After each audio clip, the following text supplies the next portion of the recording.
श्री राम दरबार में हनुमान जी महाराज श्री राम जी की सेवा में इतने तन्मय हो गए कि गुरु वशिष्ठ के आने का उन्हें ध्यान ही नहीं रहा। सभी ने उठकर उनका अभिवादन किया, पर हनुमान जी नहीं कर पाए।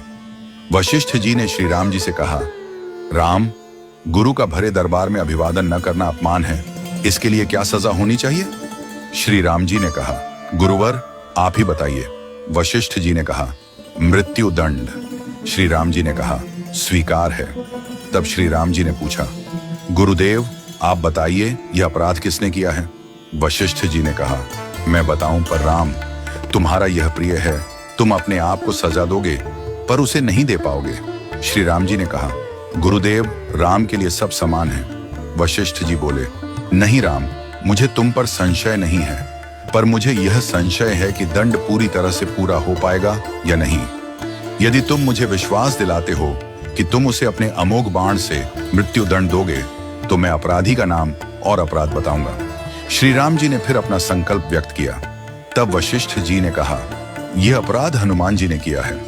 हनुमान जी ने स्वीकार कर लिया। फिर श्री राम जी ने दरबार में घोषणा की कि कल सायंकाल सरयू के तट पर हनुमान जी को मैं स्वयं अपने अमोघ बाण से मृत्यु दंड दूंगा। हनुमान जी घर गए तो उदासी की स्थिति में उन्हें देख माता अंजनी चकित रह गई। उन्होंने बार बार पूछा, क्या बात है मेरे लाल? महावीर हनुमान जी आज इतने उदास क्यों हो?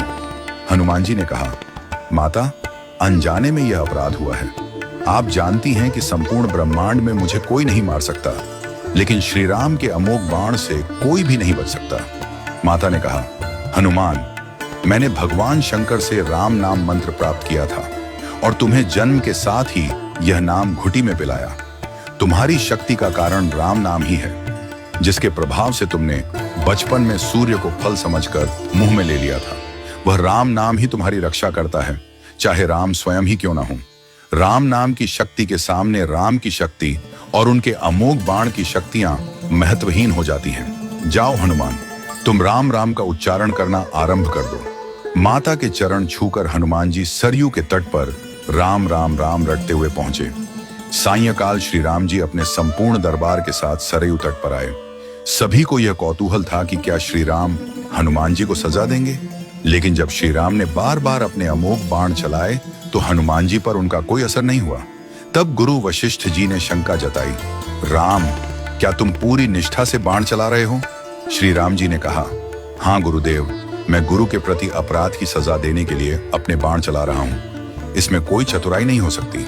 वशिष्ठ जी ने कहा, तुम्हारे बाण अपना काम क्यों नहीं कर रहे हैं? श्री राम जी ने उत्तर दिया, गुरुदेव, हनुमान राम राम की अनंत रट लगा रहे हैं। मेरे बाणों की शक्ति राम नाम के प्रभाव में कमजोर हो गई है, इसलिए वे असर नहीं कर रहे। गुरुदेव वशिष्ठ जी ने कहा, राम, आज से मैं तुम्हारे दरबार को छोड़कर अपने आश्रम जा रहा हूं, जहां राम नाम का निरंतर जप करूंगा। जाते जाते वशिष्ठ जी ने घोषणा की, हे राम, मैं यह जानकर और मानकर घोषणा कर रहा हूं कि राम से राम का नाम बड़ा है। राम नाम महा अमोघ शक्ति का सागर है। जो कोई राम का नाम जपेगा, लिखेगा या मनन करेगा, उसकी लोक कामना पूर्ति होगी और वह मोक्ष का भागी होगा। मैंने सारे मंत्रों की शक्तियों को राम नाम के समक्ष नगण्य माना है। तभी से राम नाम को राम से बड़ा माना गया।